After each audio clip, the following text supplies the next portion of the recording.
바로 시작하겠습니다. 먼저 첼시와 브렌트포드의 경기를 분석해 보도록 하겠습니다. 잉글랜드 1부 12의 첼시입니다. 기본적으로 수비가 안정적인 팀이라 아스날을 상대로는 선수비 후역습으로 가면서 2대0까지 앞서가는 모습을 보여주긴 했습니다. 일단 이 경기에서는 지공 성향으로 나가야 하는 상황인데 엔조와 갤러거의 교통정리가 되면서 나름대로 중원에서도 풀럼을 상대로 좋은 모습을 보여주는 등 희망적인 부분이 있었습니다. 결장자는 은쿤쿠, 찰로바, 포파나, 사르, 디사시, 치루엘, 브로야 선수가 결장할 것으로 보입니다. 잉글랜드 1부 14위의 브렌트포드입니다. 올 시즌에는 단단한 플레이가 잘 되지 않는 모습입니다. 지난 시즌에는 토니의 공중볼 능력을 믿고 수비에 많은 인원을 투자할 수 있었지만 올 시즌에는 4-3-3으로 나가면서 어쩔 수 없이 공격에도 많은 투자를 해야 하는 상태입니다. 이것이 지난 시즌보다는 후방에서의 인원이 적어지면서 흔들리는 양상이 잦아진 이유라고 할 수 있을 것입니다. 결장자는 토니, 다실바, 담스고르, 헨리, 벤미, 포터, 스웨이데 선수가 결장할 것으로 보입니다. 일단 수비적으로 안정감이 있는 모습은 기본적으로 장담할 수 있는 상황입니다. 지공 성향으로 나가도 중원에서의 안정감은 어느 정도 보장이 되는 상황이며 브렌트포드의 올 시즌 수비는 지난 시즌에 비해 흔들리는 양상도 강합니다. 첼시의 승리를 기대해보는 매치입니다. 다음은 알메리아와 라스팔마스의 경기를 분석해보도록 하겠습니다.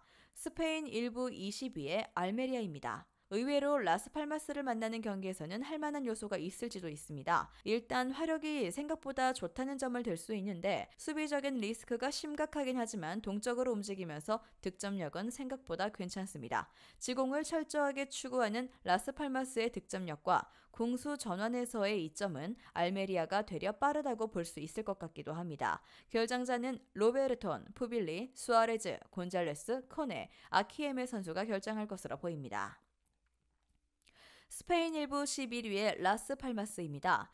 지난 경기에서 라이오의 퇴장자가 나왔지만 결국 홈에서도 빈곤한 득점력이 발목을 잡았습니다. 문제는 알메리아도 라이오와 수비 안정감을 비교하긴 힘들지만 아주 호전적이고 동적으로 움직이는 편이라는 것인데 전진의 속도가 둔화되거나 상대의 빠른 공세에 대응이 느리게 이어질 가능성도 염두에 두는 편이 좋기는 하겠습니다. 결장자는 곤잘레스, 라미레즈, 음푸프, 쿠벨로 선수가 결장할 것으로 보입니다. 수비가 여전히 문제라지만 라스팔마스의 전진 속도도 별로인 상태고 오히려 공수 전환의 속도가 객관적인 화력은 알메리아가 앞섭니다. 한 골 정도는 알메리아가 허용돼도 이상하지 않지만 화력으로 상대를 공략하는 역습은 기대해 볼 수도 있겠습니다. 알메리아 승리 기대합니다.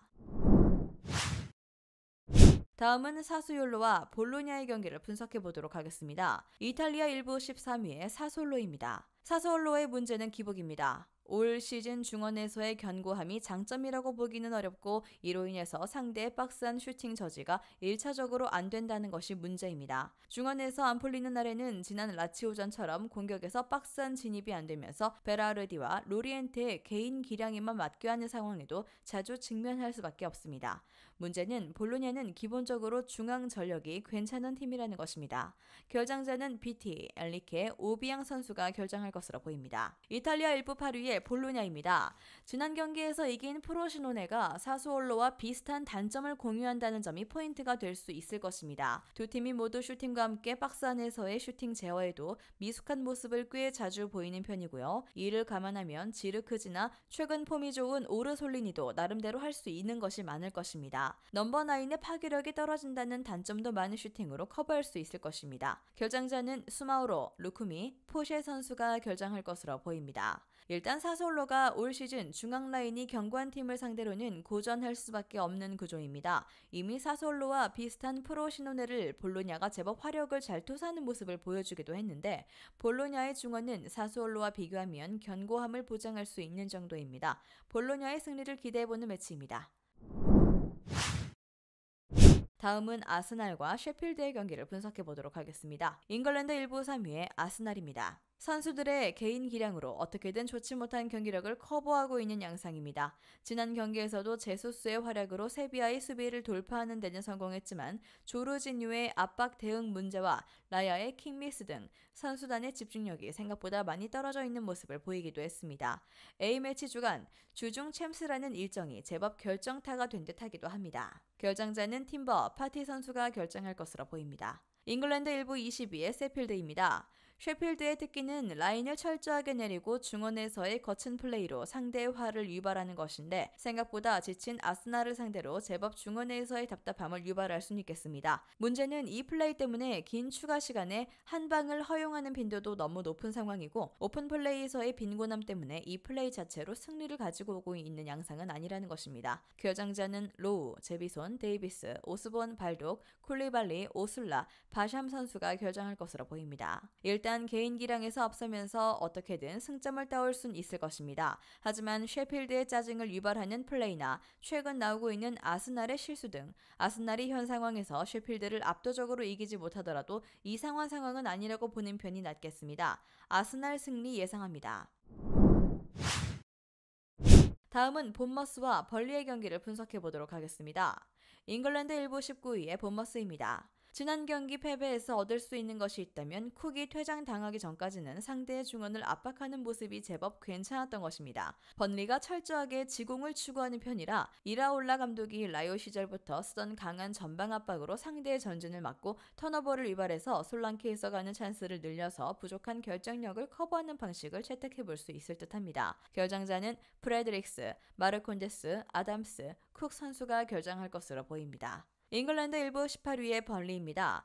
지난 경기에서도 압박에 대한 취약점을 드러냈습니다. 본머스가 미드필더진에서 밀리지 않고 버티자 약점인 슈팅 허용이 발목을 잡고 3골을 허용하고 말았습니다. 올 시즌 4번째로 슈팅을 많이 내주고 있는 팀이 벌리인데 물론 본머스는 이 수치에서 2위로 한술 더 뜨는 팀이긴 하지만 이는 벌리가 상대의 강한 전방 압박을 뚫고 박스로 접근할 수 있었을 때의 이야기입니다.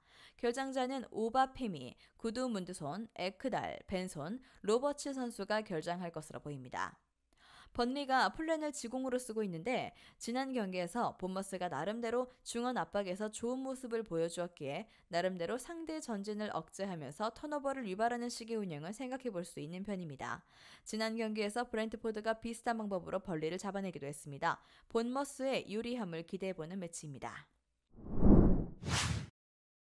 마지막으로 바르셀로나와 레알 마드리드의 경기를 분석해 보도록 하겠습니다. 스페인 1부 3위의 바르셀로나입니다. 현재로서는 미드필더 뎁스가 망가진 상황이라서 레알 마드리드를 상대로 맞대응이 어려울 것입니다. 지난 시즌에는 레알 마드리드를 상대로 우세한 전적을 보여주긴 했는데 해당 시즌에는 가짜 윙으로 미드필더의 수를 늘려서 대응한 것이기도 했습니다. 엘클라시코에서 돌아온 것을 목표로 삼았던 대용의 회복이 늦어지고 있다는 것이 매우 커 보이는 상태입니다. 결정자는 페드리, 대용, 하피냐, 레반도프스키, 쿤데, 야말, 펠릭스, 세르지 선수가 결정할 것으로 보입니다. 스페인 1부 1위의 레알 마드리드입니다. 벨링엄이 브라가전에서 다리를 절뚝이면서 나오면서 걱정을 좀 사긴 했는데 다행히 큰 부상은 아니라는 소식입니다.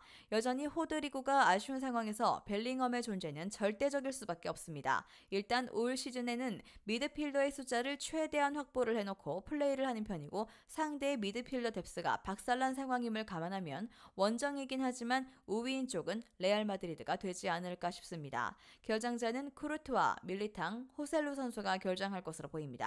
일단 바르셀로나의 미드필더를 비롯해서 주전 누수가 매우 큰 상황입니다. 바르셀로나가 레알 마드리드를 제압하는 상황에서는 항상 미드필더들의 우세가 결정적이었는데 현재로서는 레알 마드리드와 뎁스를 비교했을 때 열세라고 보는 것이 옳을 전망입니다. 레알 마드리드 승리를 기대해보는 매치입니다. 영상에서 알려드리는 내용들은 모두 1차 분석 내용들이며 2차 분석과 최종 조합픽은 영상 하단 고정 댓글 링크로 문의 주시면 안내 도와드리도록 하겠습니다. 시청해주셔서 감사합니다. 아직도 혼자 분석하고 계신가요? 이슬TV 스포츠 정보방에서는 실시간 스포츠 커넥션을 통한 소통하는 관리 시스템으로 확실한 수익을 전해드리고 있습니다. 정보방 입장 조건은 없으며 일반인들은 쉽게 접할 수 없는 배당 흐름 분석, 모든 경기 라인업과 결장자, 마지막으로 분석 모델링을 통한 최종 조합픽까지 무료로 제공해드리고 있습니다. 물론 마음에 안 들면 둘러보시고 나가셔도 됩니다. 혼자 하면 단기간으로 수익을 볼 수도 있겠지만 함께 하면 장기간으로 꾸준한 수익이 가능합니다.